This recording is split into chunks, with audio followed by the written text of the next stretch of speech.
بسم اللہ الرحمن الرحیم الحمد للہ رب العالمین والصلاة والسلام علی سید الانبیاء والمرسلین السلام علیکم ورحمۃاللہ وبرکاتہ۔ استخارہ کا مطلب ہے کسی معاملے میں خیر اور بھلائی کا طلب کرنا، یعنی روزمرہ کی زندگی میں پیش آنے والے اپنے ہر جائز کام میں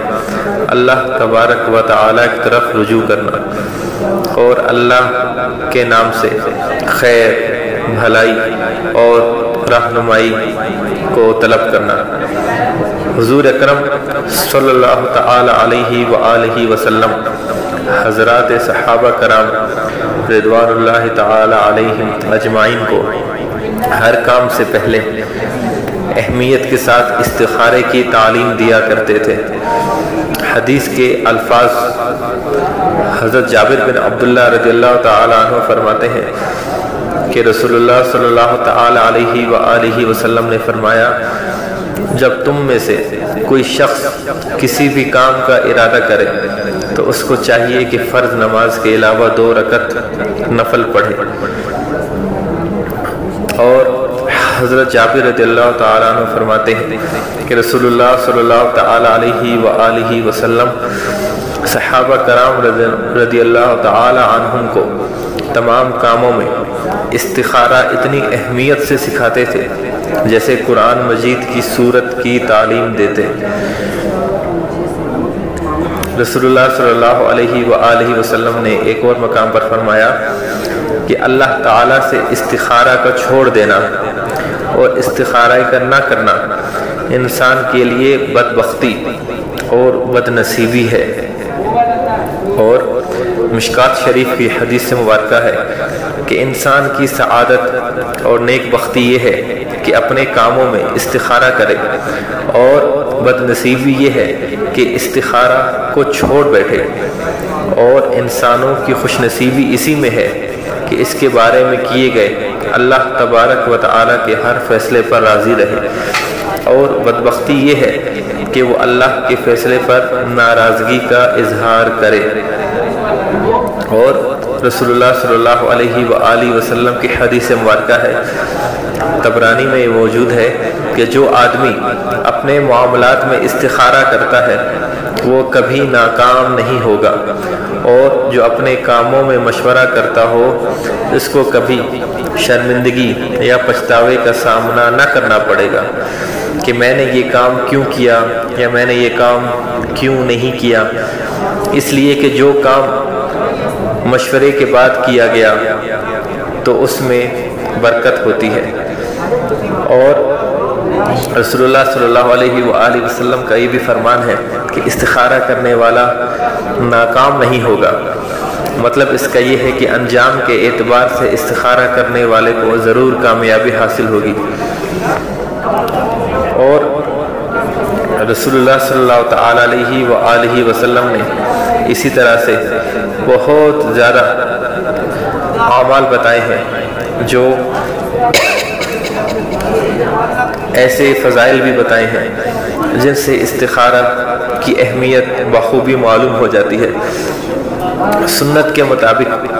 استخارہ کا طریقہ یہ ہے کہ دن رات میں کسی بھی وقت، بشرط یہ کہ وہ نفل کی ادائیگی کا مکروہ وقت نہ ہو،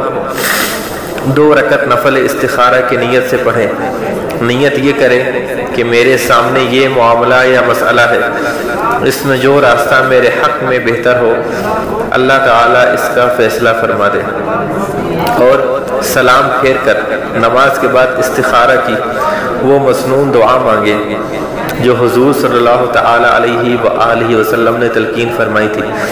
اور انشاءاللہ ابھی ان قریب ہی آپ کو یہ اسکرین پر نظر بھی آئے گی۔ اور یہ ایسی دعا ہے کہ اللہ جل شانہ کے نبی ہی یہ دعا مانگ سکتے ہیں، اور کسی کے بس کی بات نہیں۔ کوئی گوشہ زندگی کا اس دعا میں نبی کریم صلی اللہ علیہ وآلہ وسلم نے چھوڑا نہیں۔ اگر انسان ایڑی چوڑی کا زور لگا لیتا تو تو بھی ایسی دعا کبھی نہ کر سکتا جو نبی کریم صلی اللہ علیہ وآلہ وسلم نے تلقین فرمائی تھی۔ اگر کسی شخص کو یہ دعا یاد نہ ہو تو اس میں کوئی حرج نہیں، وہ یہ دعا دیکھ کر بھی پڑھ کر مانگ سکتا ہے، اور اگر عربی میں نہ مانگ سکے تو اس کے علاوہ وہ یہی دعا اردو میں بھی مانگ سکتا ہے۔ بس دعا کے جتنے الفاظ ہیں وہی الفاظ پڑھیں، اس میں کسی بھی قسم کی کسی بھی لفظ کی زیادتی وغیرہ ہرگز نہ کرے۔ استخارہ کی مسنون دعا یہ ہے: اللہم انی استخیرک بعلمک واستقدرک بقدرتک واسألک من فضلک العظیم فإنک تقدیر ولا اقدر وتعلم ولا اعلم وانت علام الغیوب اللہم ان کنت تعلم ان هذا الامر خیر لی فی دینی ومعاشی وعاقبت امری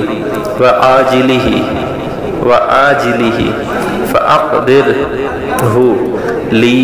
ویسرہ لی ثم بارک لی فیہ وَإِن كُنْتَ تَعْلَمُ أَنَّ هَذَا الْأَمْرَ،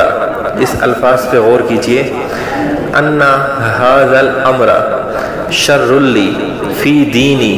وَمَعَاشِي وَعَاقِبَةِ أَمْرِي وَعَاجِلِهِ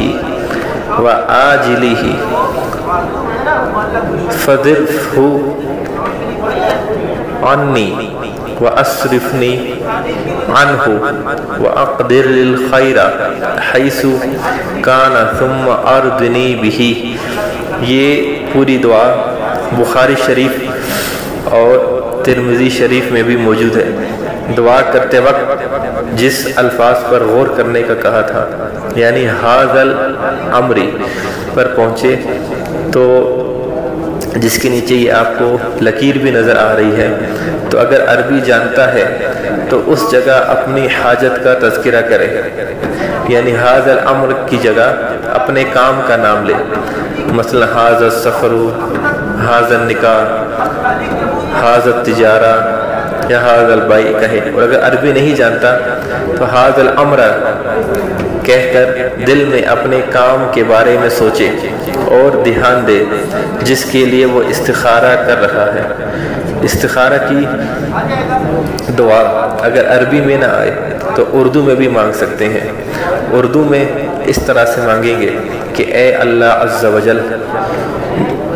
میں تیرے علم کا واسطہ دے کر تجھ سے خیر اور بھلائی طلب کرتا ہوں، اور آپ کی قدرت کا واسطہ دے کر میں اچھائی پر قدرت طلب کرتا ہوں۔ آپ غیب کو بخوبی جانتے ہیں۔ اے اللہ، تجھے علم ہے کہ میں علم نہیں رکھتا، معاملہ میرے حق میں یہ بہتر ہوگا یا نہیں، اس کا علم تجھے ہے، مجھے نہیں ہے، تو تو مجھے ایسی قدرت دے۔ یا اللہ، اگر تو چاہے تو یہ میرے حق میں بہتر ہے، کیا میرے دین کے لیے بہتر ہے، میری معاش اور دنیا کے اعتبار سے بھی بہتر ہے، اور انجام کار کے اعتبار سے بھی بہتر ہے، اور میرے فوری نفع کے اعتبار سے بھی بہتر ہے، اور دیر پا فائدے کے اعتبار سے بھی بہتر ہے، تو اس کو میرے لیے مقدر فرما دے، اور اس کو میرے لیے آسان فرما دے، اور اس میں میرے لیے برکت پیدا فرما۔ اور اگر تیرے علم میں یہ بات ہے کہ یہ معاملہ موقع پر اس معاملے کا تصور دل میں لائیں جس کے لیے استخارہ کر رہا ہے، یعنی اس جگہ پر آپ نے اتنا کہنے کے بعد اپنا جو معاملہ ہے اسے اپنے ذہن میں لانا ہے کہ یا اللہ اگر کہ میرے حق میں برا ہے، میرے دین کے حق میں برا ہے، یہ میری دنیا اور معاش کے حق میں برا ہے، یہ میرے انجام کار کے اعتبار سے بھی برا ہے، اور فوری نفع اور دیر پا نفع کے اعتبار سے بھی برا ہے، تو اس کام کو مجھ سے دور کر دے اور مجھے بھی اس کام سے دور کر دے اور میرے لیے خیر فرما دے جہاں بھی ہو، اور اگر یہ معاملہ میرے لیے بہتر نہیں تو اس کو دور کر دے اور اس کے بدلے میں جو کام میرے لیے بہتر ہے اسی کو میری تقدیر بنا دے، پھر مجھے اس پر راضی کر دے اور میں اس پر مطمئن ہو جاؤں۔ اور یہ تو دعا ہوئی۔ اب ایک نہایت بات یہ بھی سنیں کہ استخارہ کتنی مرتبہ کیا جائے۔ حضرت انس رضی اللہ تعالیٰ عنہ کی ایک روایت ہے، فرماتے ہیں کہ رسول اللہ صلی اللہ تعالیٰ علیہ وآلہ وسلم نے مجھ سے فرمایا کہ اے انس، جب تم کسی کام کا ارادہ کرو تو اس کے بارے میں اللہ تعالیٰ سے 7 مرتبہ استخارہ کرو، پھر اس کے بعد دیکھو کہ تمہارے دل میں جو کچھ ڈالا جائے، یعنی استخارے کے نتیجے میں اللہ تبارک و تعالیٰ کی طرف سے جو چیز تمہارے دل میں ڈالی جائے اسی کو اختیار کر لو، بے شک تمہارے لیے وہی بہتر ہے۔ تو بہتر تو یہ ہے کہ استخارہ 3 سے 7 دن تک پابندی کے ساتھ روزانہ کیا جائے، اور اگر اس کے بعد بھی کسی قسم کا شک باقی رہے تو استخارے کا عمل 7 دن سے بھی آگے بڑھا دیجیے، کہ جب تک کہ کسی ایک طرف رجحان نہ ہو جائے کوئی عملی اقدام نہ کرے۔ اور اس پر یہ بات سمجھ لیں کہ استخارہ کرنے کی کوئی خاص مدت متعین نہیں ہے۔ حضرت عمر رضی اللہ تعالیٰ عنہ نے ایک مرتبہ ایک کام کے متعلق 1 ماہ تک استخارہ کیا، تو 1 ماہ کے بعد آپ کو اس کی وضاحت اپنے دل میں معلوم ہوئی، تو آپ نے فرمایا کہ اگر 1 ماہ کے بعد بھی مجھے اطمینان قلب حاصل نہ ہوتا تو میں اس کو اور بھی آگے جاری رکھتا۔ اور یہ بھی سن لیجئے کہ استخارہ تو آپ نے کر لیا، تو یہ آپ کو پتہ کیسے چلے گا کہ استخارہ کا نتیجہ کیا ہے اور مقبول ہونے کی علامات کیا ہیں؟ یعنی استخارہ جو میں نے کیا ہے وہ میرا پر اثر ہوا ہے، یا جو میرے ذہن میں جو چیز آ رہی ہے میں وہ کروں یا نہ کروں۔ تو یاد رکھیں، اگر آپ کا دل استخارہ کرنے کے بعد کسی ایک طرف مطمئن ہو جائے تو یہی اس کا مطلب ہے کہ اس کا نتیجہ یہی ہے۔ تو جس طرف بھی آپ کا دل مطمئن ہو جائے، کچھ لوگ انتظار کرتے ہیں خواب کا کہ ہمیں خواب نہیں آ رہا، خواب نہیں آ رہا، تو ایسی کوئی بات نہیں۔ اگر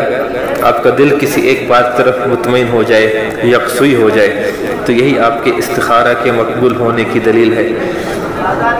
اور اگر ایسا ہو جائے کہ کئی مرتبہ آپ نے استخارہ کیا اور آپ کو اطمینان کسی بھی طرف حاصل نہیں ہو رہا، تو استخارے کے ساتھ ساتھ آپ کسی سے مشورہ کریں، لیکن استخارہ میں یہ ضروری نہیں کہ یکسوئی وہیں سے آئے، آپ کسی سے مشورہ کریں۔ اگر تب بھی آپ کا دل مطمئن کسی ایک طرف پہ ہو جائے تو اس کا مطلب یہ ہے کہ آپ کے استخارے میں وہی آ رہا ہے جس پر آپ کا دل مطمئن ہو جاتا ہے۔ تو 2 رکعت نفل پڑھیں اور دعا مانگ لیں، پھر اللہ تبارک و تعالیٰ جو چاہے گا آپ کے حق میں بہتر ہوگا وہ آپ کو عطا فرما دے گا۔ اور کبھی ایسا بھی ہوتا ہے کہ اللہ تعالیٰ اسی استخارے کی برکت سے اللہ تبارک و تعالیٰ چھوٹا نقصان دے کر بڑے نقصان سے بچا لیتا ہے۔ تو استخارے کی دعا میں دین کا ذکر پہلے ہے اور دنیا کا بعد میں، اس لیے یہ بھی سمجھ جائیں کہ مسلمان کا اصل مقصد دین ہے، دنیا تو حقیقت میں دین ہی کے تابع ہے، کہ اگر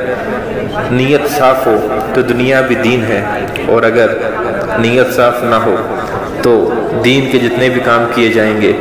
وہ دینداری نہیں بلکہ دنیا داری کے زمرے میں آئے گا۔ تو آپ یہ استخارہ کیجئے، انشاءاللہ عزوجل اللہ تبارک و تعالی جو بھی آپ کے حق میں بہتر ہوگا